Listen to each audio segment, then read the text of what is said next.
नमस्कार, आप देख रहे हैं सिटी पोस्ट लाइव। मैं हूं सृष्टि राज। पप्पू यादव, पूर्णिया के निर्दलीय सांसद पप्पू यादव इन दिनों सरकार को लेकर काफी मुखर रहे हैं और तीखी वाणी में उनकी आलोचना भी करते रहे हैं। सरकार के नियमों को लेकर, सरकार की कार्यशैली को लेकर काफी सवाल भी खड़े करते रहे हैं।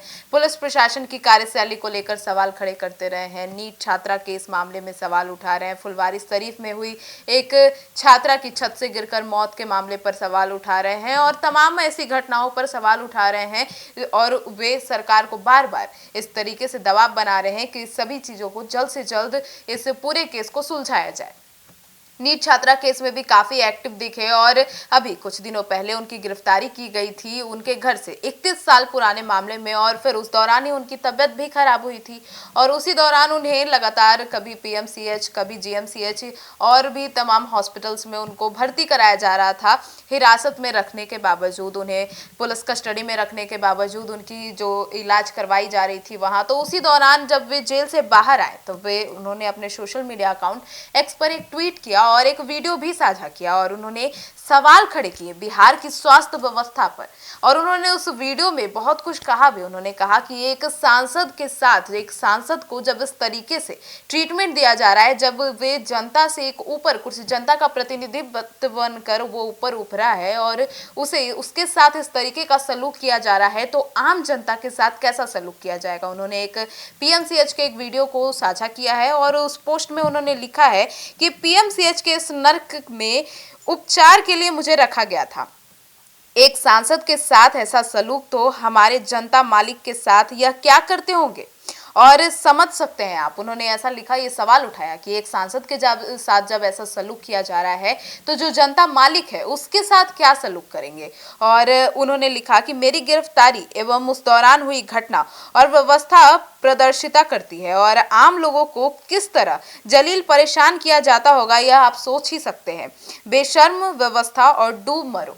और उन्होंने नीचे में लिखा है, गुस्से में लिखा है, और यह जो पोस्ट है, यह जिस तरीके से इसमें लिखा गया है वो भावना साफ झलक रही है कि कितने गुस्से में लिखा गया है। इस तरीके के इस पोस्ट में लिखा गया है कि किस तरीके से यह व्यवस्था है कि एक सांसद को इस तरीके का ट्रीटमेंट दिया जा रहा है। और वीडियो भी हम आपको स्क्रीन पर दिखा रहे हैं, जिस वीडियो में आप सच में देख सकते हैं कि पीएमसीएच की व्यवस्था किस तरीके से चरमराई हुई है। और पप्पू यादव कह रहे हैं कि जब हमारे साथ ऐसा हो रहा है, जिसे लोग देख रहे हैं, जिसके पास मीडिया पहुंच रही है, जिसकी बात जनता तक पहुंच रही है, लेकिन जिसे देख ही नहीं रहा है कोई, जनता को किस तरीके से उन्हें ट्रीट किया जाता होगा।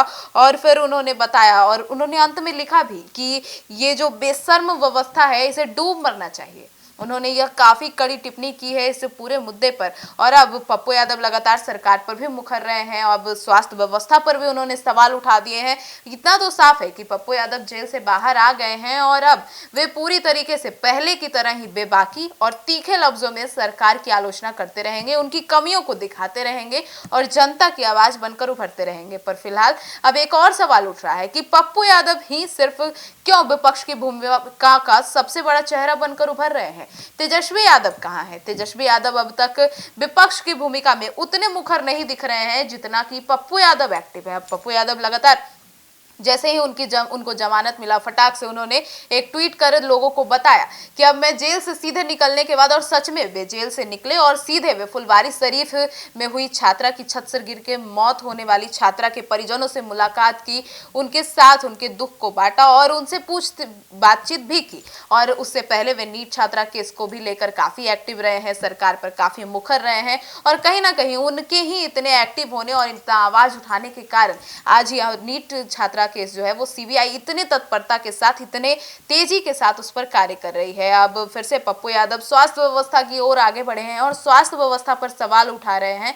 और इस तरीके से, जिस तरीके से उन्होंने तस्वीरें साझा की है पीएमसीएच की, पीएमसीएच इतना बड़ा अस्पताल है जो कि पूरे बिहार के लिए, कि पटना में एक पीएमसीएच में इतना बड़ा स्वास्थ्य व्यवस्था है, इसकी इस तरीके की तस्वीर साझा करना और इस तरीके की चरमराई हुई तस्वीर दिखाना लोगों के अंदर संदेह पैदा करती है और स्वास्थ्य व्यवस्था पर बड़ा सवाल भी खड़ा करती है। अब स्वास्थ्य व्यवस्था को लेकर पप्पू यादव का यह जो वीडियो सामने आया है और उन्होंने यह जो बयान दिया है, यह काफी सोचने वाला है। अब इस पूरे वीडियो पर आपकी क्या राय है, कमेंट सेक्शन में जरूर बताइएगा। धन्यवाद।